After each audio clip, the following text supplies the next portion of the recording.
Bonjour et bienvenue à tous pour ce nouveau webinaire Patrimoine 24, organisé ce mois-ci sur la thématique du vieillissement de la population. Alimentation, santé, logement, loisirs, la nécessité d'apporter des réponses tangibles aux besoins induits par la croissance rapide de la proportion de la population mondiale de seniors représente une source d'opportunités dans de nombreux secteurs. Le nombre de retraités dans les pays développés progresse aujourd'hui significativement plus vite que le nombre de personnes plus jeunes. Mais les retraités d'aujourd'hui ne sont pas non seulement plus nombreux, mais ils ont aussi un pouvoir d'achat considérable, ayant bénéficié de décennies de forte croissance économique. Donc c'est tout l'enjeu de ce webinaire que nous nous apprêtons à démarrer, avec trois intervenants experts dans ce domaine. Donc Victoria Richard d'Ophi Invest. Victoria, vous êtes gérante de portefeuille actions thématiques, notamment du fonds Ophi Invest Révolution démographique Monde, mais également du fonds Ophi Invest ESG Transition Climat Europe. Vous avez en parallèle un rôle d'analyste financier sur les secteurs des valeurs industrielles et de la santé.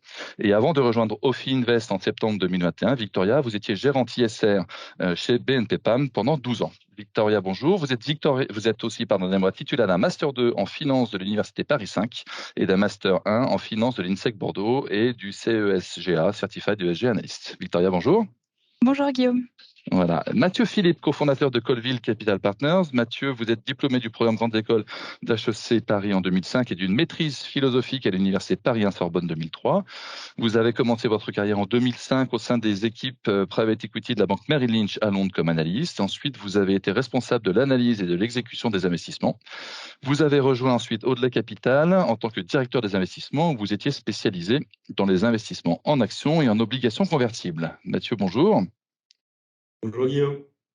Et enfin, Olivier Cassé, vous êtes gérant actions européennes chez Sycomore AM. Vous êtes gérant sur les actions européennes depuis plus de 20 ans. Vous êtes diplômé de l'Université Dauphine et membre du CF Institute.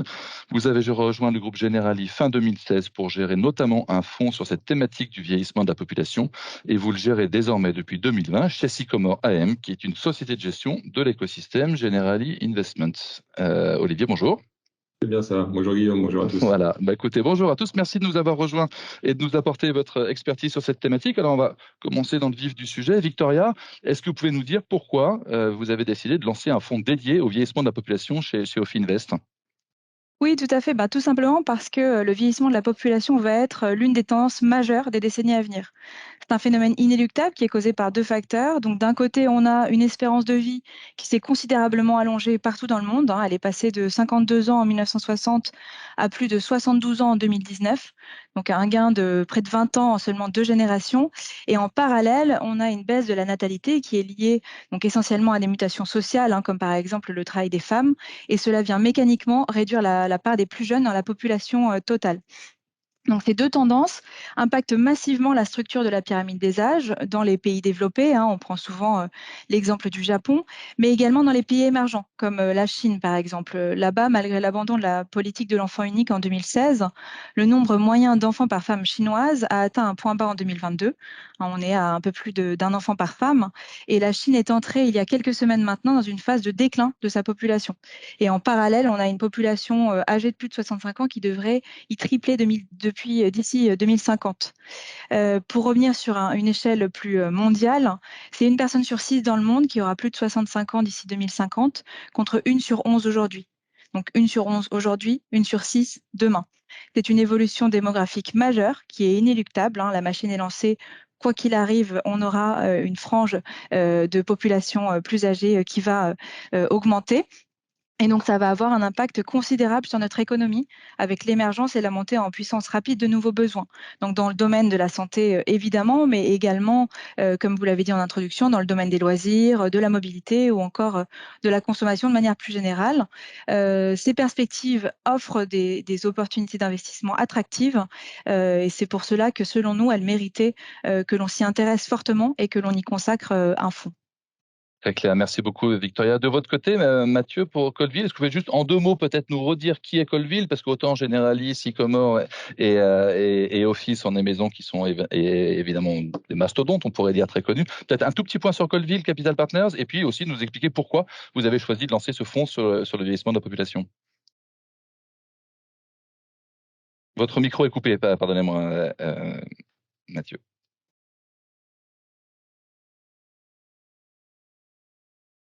Est-ce que vous m'entendez maintenant? Là, c'est parfait, allez-y.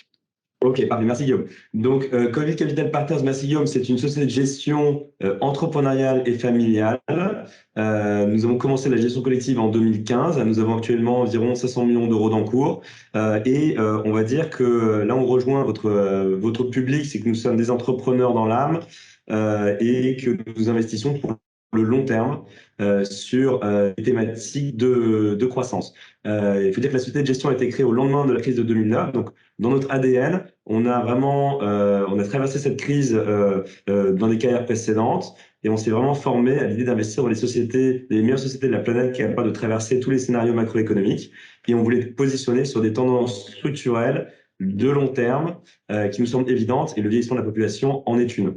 Avec cette particularité qu'en fait, ce fonds qui en fait est venu à émerger de discussions que nous avons avec des investisseurs institutionnels pour remplir un gap, c'est-à-dire dans le sens où même s'il y avait des fonds qui parlaient de la thématique du vieillissement, la particularité de Silver Autonomy, c'est de se dédier au bien vieillir, au mieux vieillir des seniors en bonne santé et en autonomie, c'est-à-dire de retarder le plus tard possible le départ en maison de retraite et en fait d'investir dans tout un tas d'innovations et de sociétés qui permettent le maintien à domicile dans de bonnes conditions sur le long terme pour les seniors. Très clair, merci beaucoup. Donc, un positionnement un petit peu différent, ou en tout cas qui vient compléter celui qui a été expliqué par Victoria. Peut-être, Olivier, pour vous, chez Sycomore, en quoi cette thématique revêt un intérêt spécifique dans le contexte actuel et selon l'évolution démographique qui a été évoquée précédemment? Oui, alors je partage bien évidemment les propos qui ont tenus sur le vieillissement de la population et il y a d'intéressant sur cette thématique actuellement, c'est que le phénomène est véritablement en train de s'accélérer un peu par les deux bouts. C'est-à-dire que le nombre de la population des seniors est en train de croître encore plus fortement que par le passé et cette croissance très forte va s'accélérer jusqu'à la fin de la décennie, en gros jusqu'en 2030. C'est la conséquence directe du baby boom après la Seconde Guerre mondiale. Entre 1945 et jusqu'en 1965, on a eu une explosion du taux de natalité. Et donc, si vous faites le calcul, en effet, on a ces bébés-là qui arrivent sur la tranche d'âge des 60-65 ans. Et ça se fait aussi à l'autre bout du spectre. Victoria le mentionnait précédemment, c'est également une baisse de la natalité qu'on est en train de voir aujourd'hui. Et pareil, pour reprendre cet exemple de la Chine que j'aime bien, et cette politique de l'enfant unique qui a été menée en Chine depuis 1904, en gros entre 1980 et 2015. Sur la période en Chine, vous aviez en gros entre 15 millions et 30 millions de naissances par an. Et on a abandonné cette politique de l'enfant unique en 2015-2016. Et si vous regardez les chiffres, en 2021, on avait 10 millions de naissances par an. Et l'année dernière, on est un plus bas et historique à moins de 10 millions en effet de naissances par an. Donc c'est plus de seniors et moins de naissances. natalité. Donc c'est en ça que c'est intéressant parce que ce phénomène intéressant et effrayant à la fois, ce phénomène est véritablement en train de s'accentuer. Et puisqu'il y a d'autre part d'intéressant dans cette thématique, on le voit bien aujourd'hui, on est dans une phase où il faut trouver des solutions par rapport aux grands challenges qu'on va devoir relever liés au vieillissement de la population. L'actualité le démontre aujourd'hui avec la réforme des retraites qu'on souhaite mettre en place en France. Et puis il y a aussi le dernier point qui est intéressant et qui est d'actualité, au niveau économique, cette phase de ralentissement. Alors c'est le grand débat aujourd'hui, un ralentissement en douceur ou un ralentissement plus marqué de récession. Et donc, dans ce cadre-là, aller trouver des thématiques d'investissement, ce n'est pas simple. Et pour le coup, le grand intérêt de la thématique, c'est qu'on ait une thématique qui offre de la visibilité et qui est relativement immune au cycle économique. Donc voilà, pour synthétiser, c'est à la fois des intérêts qui sont structurels, mais en plus de ça, aujourd'hui, d'un point de vue conjoncturel, on considère que c'est une thématique d'investissement qui fait tout son sens. Merci à tous les trois. Donc le constat, je crois qu'il est unanime, évidemment, une augmentation d'une population senior et une diminution d'une population de juniors, si je devais le résumer comme ça. Bon, on voit bien ce que ça implique, cette augmentation de cette proportion de seniors, mais voilà, après, on est obligé d'avoir un petit peu des thèmes ou peut-être des expériences plus particulières sur telle ou telle sous-thématique de ce vieillissement de la population. Victoria, chez OFI, quels sont les grands thèmes présents dans le fond, et puis aussi, dites-nous comment vous intégrez, ou pas d'ailleurs, une analyse extra-financière. J'imagine que la réponse est plutôt oui d'ailleurs. Micro. Au niveau des thèmes, donc, nous avons identifié plusieurs grands piliers thématiques. Donc, on a notamment la partie consommation de ce segment croissant de la population, donc à travers le confort, hein, aussi bien matériel que financier, les loisirs, la mobilité. On a évidemment un pilier santé avec des laboratoires pharmaceutiques, mais également des fournisseurs d'équipements médicaux. Donc, ça peut être des prothèses dentaires, auditives, ou encore les soins de santé avec, par exemple, les centres de dialyse. Et enfin, on a identifié une autre sous-thématique qui nous paraissait importante. En fait, cette transformation de la pyramide des âges va entraîner mécaniquement une pénurie de main-d'œuvre. Et donc, nous investissons aussi dans les sociétés qui permettent de remédier à ce problème, donc notamment à travers une plus grande optimisation et automatisation de la production. Concernant l'analyse extra-financière, donc nous avons chez Ophi Invest une équipe dédiée, hein, d'analystes extra-financiers, et en parallèle au quotidien, dans la gestion du fonds, nous prêtons fortement attention, hein, c'est quelque chose que l'on surveille très très régulièrement, c'est intégré dans notre ADN. Nous prêtons attention aux caractéristiques environnementales, sociales et de gouvernance des sociétés, aussi bien dans celles dans lesquelles nous sommes déjà investis, hein, on surveille évidemment l'évolution de ces caractéristiques, mais également dans celles dans lesquelles nous souhaitons, nous envisagerions d'investir. Hein, une société peut avoir un très beau profil financier, mais concrètement, si elle fait, par exemple, l'objet d'une controverse importante, nous n'investirons pas. D'accord. D'accord. Écoutez, oui, c'est un fonds qui est SFDR 8, 9? Exactement, SFDR 8. D'accord, très clair. Mathieu, donc nous on l'a compris, vous, une thématique qui est importante pour vous, c'est faire en sorte que les personnes âgées restent le plus longtemps possible indépendantes, j'allais dire, et rentrent dans la dépendance le plus tard possible. Néanmoins, est-ce que vous pouvez nous redonner un petit peu quelques éléments sur votre processus de gestion et la manière dont vous prenez en compte de l'ensemble des enjeux qu'on vient d'évoquer? Absolument, avec grand plaisir. Donc effectivement, comme vous l'avez très bien souligné, l'idée est d'investir dans des sociétés qui permettent, d'une manière ou d'une autre, d'avoir un impact positif sur la santé et l'autonomie des seniors, et donc de permettre leur maintien à domicile dans de bonnes conditions. Donc pour ça, ça nécessite, on a développé ça dans 4 sous-thèmes. Le premier sous-thème, c'est d'investir dans des sociétés qui permettent de prévenir, de diagnostiquer et de soigner les maladies liées au vieillissement. On pense notamment au cancer, au diabète, aux maladies cardiovasculaires. Et donc, on va investir dans toutes les sociétés sur tout le long de la chaîne de valeur qui jouent un rôle clé que ce soit dans les équipements pour les diagnostics, les laboratoires d'analyse qui permettent de développer ce qu'on appelle la médecine personnalisée. Vous savez, quand vous avez une maladie, maintenant, tout le monde n'est pas traité à la même ancienne. On va, en fonction de l'évolution de la réaction de votre corps au traitement, pouvoir aménager le traitement. On va également investir dans des sociétés qui permettent, comme d'Astrosystem, qui permettent de gérer les essais cliniques de manière intelligente pour accélérer la recherche et trouver des remèdes aux maladies liées au vieillissement plus rapidement. Donc ça, c'est une première thématique. La deuxième thématique tourne autour de l'aménagement du lieu du domicile, en fait, pour permettre l'autonomie des seniors.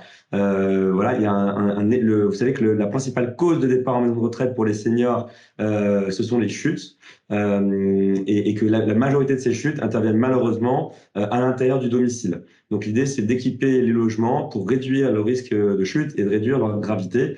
On peut penser, par exemple, comme une solution de Legrand, qui a inventé un produit qui s'appelle le chemin lumineux. Donc, vous savez que quand vous levez au milieu de la nuit, un senior peut être déséquilibré et faire une chute. Et en cherchant un interrupteur, et pour remédier à ça, Legrand a inventé un système qui s'appelle le chemin lumineux, où vous posez un pied sur le sol, ça allume la lumière dans votre chambre et vous accompagne jusqu'à la salle de bain et au retour dans votre lit. Donc, ce sont ces genres d'innovations qui sont parfois peuvent paraître petites, mais qui en fait ont un énorme impact sur les seniors dans lesquels nous investissons. La troisième thématique concerne tout ce qui a trait aux prothèses et aux chirurgies pour améliorer l'autonomie des seniors. Vous savez aujourd'hui qu'une hanche artificielle ou un genou artificiel peut permettre de prolonger l'autonomie des seniors de 10-15 ans. Donc, ce sont les prothèses auditives également ont fait des progrès. Donc, à chaque fois, je précise que nous investissons dans les sociétés qui sont les leaders dans ces domaines. Pourquoi les leaders? Parce que généralement, elles sont les mieux capables de durer et de générer des retours attractifs pour les investisseurs. Elles ont des marges élevées, elles ont une clientèle fidèle, et elles savent bien investir dans leur business pour continuer de le faire croître sur le long terme. Voilà donc les principales thématiques. D'accord, très bien. Olivier, de votre côté, chez Sycomore et Generali, est-ce qu'il y a des secteurs plus particuliers que vous ciblez au sein du portefeuille? Oui, alors je ne vais pas être très original par rapport à ce qui était dit précédemment, mais c'est sûr que le sujet de la santé est véritablement adressé dans le fonds que nous gérons. Le constat est très simple, hein, cette population des seniors, on l'a mentionné, elle va doubler d'ici 2050 et une personne de plus de 60 ans, elle dépense 3 fois plus en termes de soins médicaux, de services médicaux qu'une personne adulte classique, entre guillemets. Et donc, vous voyez bien qu'on va avoir une explosion des dépenses de santé donc, et des solutions qui vont être nécessaires aussi bien en termes de médecine que d'équipements et de services médicaux. Donc, ce sujet-là est adressé. Et il y a un volet particulièrement qu'on aime bien parce que par rapport à cette explosion des coûts de santé, on évoquait tout à l'heure le sujet de la retraite, mais on voit bien que le système de sécurité sociale va véritablement être sous pression. Il va falloir des réformes. Et l'idée, c'est également d'essayer de faire un petit peu de prévention dans le but d'abaisser ces dépenses de santé. Et le segment qu'on aime bien également dans le fonds qu'on gère, c'est le segment de la prévention, du diagnostic et de l'imagerie, hein, qui permet de faire des économies très, très sensibles, in fine, sur les coûts de santé. Donc, globalement, la poche santé est importante dans ce fonds-là. Ensuite, on a une approche également sur le bien vieillir. On sait très bien l'importance d'être en bonne santé, mais également d'avoir une certaine autonomie et une dépendance financière, et on l'évoquait également précédemment. Donc pour nous, les sociétés qui peuvent aider les seniors et même en amont de la retraite à épargner et se préparer financièrement à la retraite sont des acteurs qui peuvent être investis. Donc on retrouve là des assureurs hein, qui proposent ces solutions d'épargne de retraite et puis des sociétés de gestion qui gèrent ces produits d'épargne retraite. Ensuite, on retrouve des segments classiques en effet qui ont été mentionnés à travers ce qu'on appelle nous le mieux vivre au quotidien. Donc les solutions de Legrand en effet correspondent parfaitement au type de société qu'on peut avoir en portefeuille. Et enfin, et le dernier point, au-delà de cette approche sectorielle qui nous paraît très très importante, et ce qui fait aussi notre ADN chez Sycomore, c'est de regarder les pratiques extra-financières des entreprises. Donc, bien évidemment, toutes les sociétés qu'on sélectionne passent notre filtre ESG, et notamment à travers cette méthodologie SPICE qui a été créée chez Sycomore il y a de nombreuses années, qui vise à regarder les pratiques des entreprises vis-à-vis de l'ensemble de leurs parties prenantes. Et dans cette méthodologie SPICE, le C, c'est le client. Et on voit bien que quand on vient investir sur les sociétés qu'on a mentionnées, le client, ce sont très souvent des personnes qui sont relativement âgées, des personnes qui peuvent être fragiles, voire vulnérables. Et donc, pour nous, dans cette analyse ESG, pour rentrer et pour investir une société, on va être très regardant sur les pratiques et les politiques commerciales des entreprises vis-à-vis de cette clientèle senior. Donc, au-delà de l'analyse classique ESG qu'on fait, cette analyse SPICE, on se met des critères très, très stricts sur le comportement de l'entreprise vis-à-vis des seniors. Très clair, merci Olivier. Si on en est là, on a parlé beaucoup de thématiques, on va peut-être maintenant parler un petit peu de zone géographique. Victoria, chez Ophi Invest, pardon. Voilà, est-ce qu'on est sur un fonds plutôt européen ou un fonds vraiment international? Alors, c'est un fonds international, hein, c'est un fonds global. Pour nous, ça nous semblait évident, simplement parce que c'est une évolution démographique qui ne concerne pas que l'Europe, hein, c'est un sujet vraiment mondial. Donc, investir au niveau global nous permet de mieux accéder à un gisement de valeur plus large et de multiplier les opportunités d'investissement. Donc, on a chez Ophi Invest une équipe de gestion qui est elle-même globale, hein. On a des gérants experts sur l'Asie, sur les États-Unis et sur l'Europe.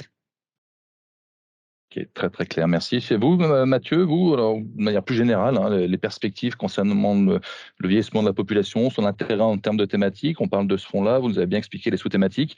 C'est quoi les next steps? Qu'est-ce que vous voyez comme évolution sur cette thématique-là?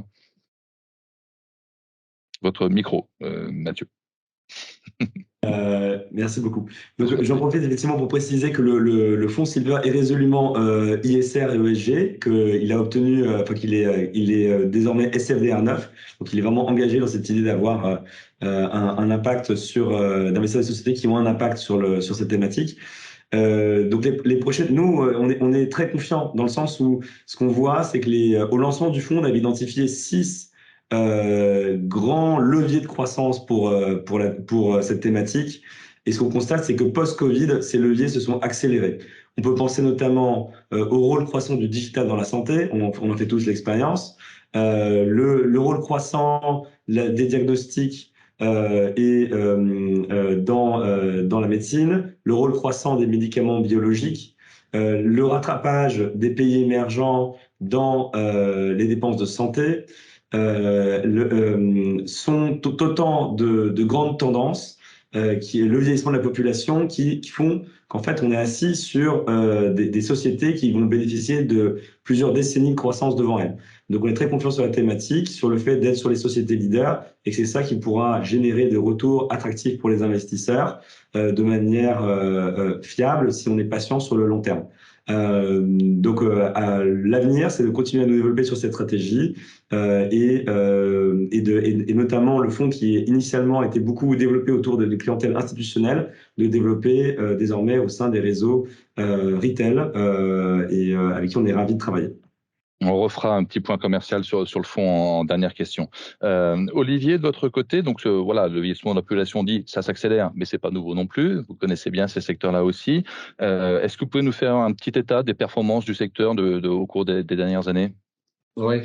Alors sur la thématique, si on regarde les performances, sans parler particulièrement de performances de fonds, mais donc on voit bien qu'on est en présence d'une thématique de croissance de long terme et que les valeurs qui sont investies dans ces thématiques-là sont très souvent des grandes valeurs de croissance. Donc c'est pas un secret que de dire que ces grandes valeurs de croissance ont largement bénéficié d'un environnement porteur depuis une quinzaine d'années, en tout cas depuis la grande crise financière de 2008-2009, je dirais jusqu'à 2020 et la crise de la Covid, parce que voilà, on avait de la croissance d'activité chez ces groupes-là, et d'autre part, un point très important, on a été dans une décennie de baisse des taux, jusqu'à avoir des taux zéro, voire négatifs, et donc ce phénomène de taux est venu apporter un soutien très très fort, un support très très fort au niveau de valorisation des valeurs de croissance.